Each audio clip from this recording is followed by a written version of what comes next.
অনেক স্থান সম্পর্কে বলেছি আপনাদের, শুধুমাত্র একটি স্থানই ছাড়া। চলুন সরাসরি দেখে আসি এই বাজার গাবতলা। সুপ্রিয় দর্শক মণ্ডলী, আজকের এই ভিডিওতে আমি আপনাদের মাঝে গাবতলা স্থান সম্পর্কে কিছু প্রয়োজনীয় তথ্য তুলে ধরার চেষ্টা করব। সেই পর্যন্ত আমাদের সাথেই থাকুন। যারা আমাকে বাড়িতে কিংবা বাইরে, দোকান কিংবা বাজারে, এই ইন্টারনেটের যুগে মোবাইলের স্ক্রিনে দেখতেছেন, সকলকে জানাচ্ছি সাদর সম্ভাষণ। গাবতলা এই স্থানটি কুড়িগ্রাম জেলার নাগেশ্বরী উপজেলার কচাকাটা থানার 3 কিলোমিটার দক্ষিণে বল্লবেরখাস ইউনিয়নে অবস্থিত।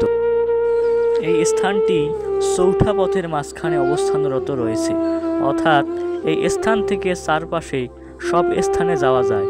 যেমন পূর্ব দিক দিয়ে নায়কের হাট, পশ্চিম দিক দিয়ে দুধকামন নদী পার হয়ে নাগেশ্বরী, উত্তর দিকে কচাকাটা হয়ে ভুঙ্গামারি এবং দক্ষিণে কালীগঞ্জ হয়ে কুড়িগ্রাম যাওয়া যায়। এই গাবতলা অঞ্চলে হিন্দু মুসলিম সহ সকল পেশার মানুষ একত্রে বসবাস করেন। এই গাবতলা এলাকার সাথে অনেক গ্রাম জুড়ে রয়েছে, তাই এই অঞ্চলটি অনেক বড় একটি অঞ্চল।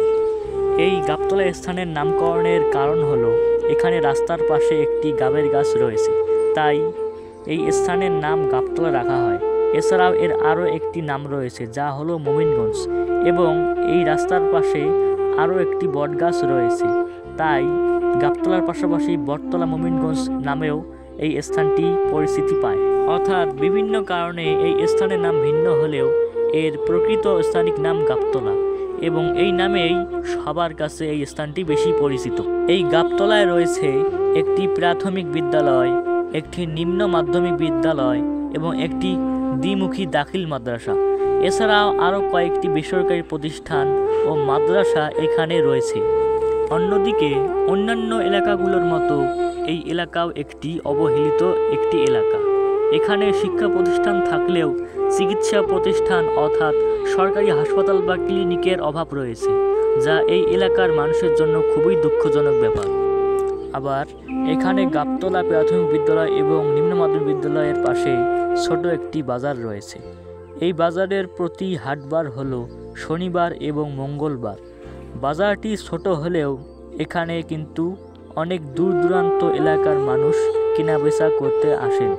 এছাড়াও এই এলাকার সকলেই এখানে বাজার করতে আসে, তবে সবচেয়ে বেশি মানুষ হাটের দিনেই হয়ে থাকে।